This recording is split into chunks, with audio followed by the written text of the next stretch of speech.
This week's parsha is Parsha Pinchas. I'll be giving a Dvar Torah based on Rav Bernstein's shiur I heard online. It says 2014 Pinchas shiur for the last 15 minutes or so. Okay, so he draws our attention to the fifth aliyah, the fifth and sixth aliyahs, I guess specifically, chapter 28. That is where this is actually a fairly famous part of Pinchas. It's where we discuss all of the musafim. We read this during the Chagim. Okay. So first we begin with the Tamid, right? The offering that we offer every day. Then it goes to Shabbat, the Shabbat Musaf offering. Then the Rosh Chodesh Musaf offering. Then the Pesach Musaf offering, Shavuot, etc. We get it. Okay. So he focuses on the Pesach section, where in verse 23 it says, Milvad olat haboker asher lo olat tamid tasu et ele. So aside from the elevation offering of the morning, that is for the continual elevation offering shall you make these. Okay, so from this, Rav Bernstein quotes Zvachim Tzaditate, right, on folio 99, where Zvachim says, when a person is presented with the opportunity to do two mitzvahs, which one is he supposed to perform first? So Zvachim concludes, you're supposed to perform the one that comes up more regularly. Whichever one is more regular, comes up more frequently, that takes precedence. That is more important. Now, how does the Gemara know that? So it cites this pasuk from the fact that the pasuk says, after the Musaf offering, milvad olat haboker asher lo olat tamid tasu et ele, aside from the elevation offering of the morning, from the fact that it says milvad olat haboker, aside from the offering, it understands that you bring this offering first. That's to say, you bring the Musaf offering after you bring this offering, the Tamid offering. Now, why? Why do we offer this Tamid offering first? So milvad olat haboker, and by the way, what's this morning offering? The only asher lo olat tamid tasu et ele. So lo olat tamid here means a continual offering, an offering that you offer regularly. What offering do we offer regularly in the morning? That is the Tamid. So why does it take precedence over the Musaf offering? Because we offer it frequently. That's where Zvachim gets its proof from. Okay? So he understands this principle. In the words of the Gemara, it says, Tadir v'she'eno tadir, tadir kodem. Between that which is regular and that which is not regular, the regular comes first. Okay. Now, Rav Bernstein goes on to teach us some halachic principles about this. But where else do we see this idea of tadir v'she'eno tadir, tadir kodem? We see it in the morning.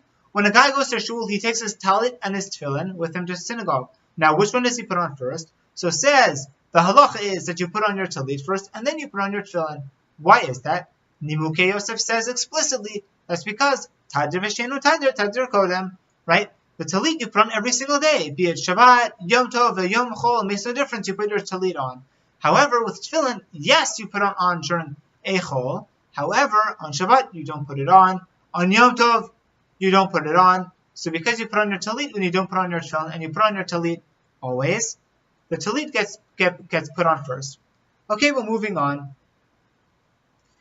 Rav Bernstein asks a question, and he says, look, whenever the Torah comes to teach us a principle, and the principle here is an important one, Tadir v'she'eno tadir, tadir kodem, it usually teaches us this principle at the first opportunity, but it does not do so here. Why does he say this? Because before the Pesach Musaf offering, we talk about the Shabbat Musaf offering, in verse 9. Then we talk about the Rosh Chodesh Musaf offering in verse 11, or starting from verse 11. And then in verse 16, we talk about the Pesach Musaf offering, and it's only there that we teach the principle of Tadir Shenu Tadir Tadir Kodem. Why? Why is it only the Pesach offering that it teaches? Milvad olat haboker asher lo olat tamid tasu et ele. Teach that earlier. Teach it first. Why does it wait to teach it by Pesach? So the answer is this. That's because in Pesach, that is when we really want to emphasize the importance of consistency, the importance of doing a mitzvah frequently, and that is much more important because Pesach is the time of springtime. It's Chag Aviv. Now it's the springtime, both literally in terms of seasonally, but it's also the springtime of our relationship with HaKadosh Baruch Hu. So that's very exciting, right? That's the time when we formed this new relationship with God. We are freed from Egypt. We're now a people. We sing we say Shir Hashirim, which is all about our relationship to God. So there's very much this idea of, wow, Pesach, it's such a beautiful time. It's so new and exciting. But the Gemara here says, no, it's very nice. That's a good thing. You should be excited about Pesach. It is very exciting, and you should come to the occasion with excitement. But halachically speaking, that is not the principle that we base our Judaism on.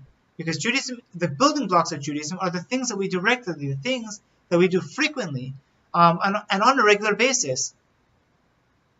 And so it chooses specifically the pasuk here. The Torah wants to teach us that the time when we need to emphasize the importance of doing a mitzvah frequently and regularly is on Pesach. So here the pasuk says, Pesach is very exciting. However, that comes second. The offering that you offer the day before Pesach and the offering you offer the day after Pesach, that is the korban that comes first. Rav Bernstein then cites Rav Soloveitchik, who quotes a Rambam, not surprisingly, and he quotes this very similar yesod. That is to say, the Rambam wrote Yad HaChazaka, right? He wrote the Mishnah Torah, that's his halachic compendium, incredible work, which doesn't need my askama, but it has 14 halakim, that's why it's called Yad HaChazaka, Yad from Yud, Daled, 14, there are 14 halakim to this Mishnah Torah. Okay, so what does the Rambam call each one of his svarim, each one of these halakim? So really they're very intuitive. Where would you say you'd find the halachas of Pesach and Shavuot and Shabbos? In Zmanim, in the time sefer. Well, that makes sense. How about the things about Mishpatim? It's in Sefer Mishpatim. Well, okay. How about Korbanos? In Sefer Korbanos. Okay, so we get it. That's very intuitive. Well, how about the mitzvahs that we perform on a regular basis, on a day-to-day basis? That is to say, of tefillah, right? Of kriyat shema, of mezuzah. That Rambam calls is Sefer Ahava. Now, that is not a very intuitive name. Why doesn't Rambam call it like Sefer Mitzvahs or Sefer Yamim or some other suggestion that Rav Bernstein gives or that we could probably think of? Well, we don't know what we should call it, but something more intuitive than Sefer Ahava. So says Rav Soloveitchik. That's because Rambam is teaching us an important yesod.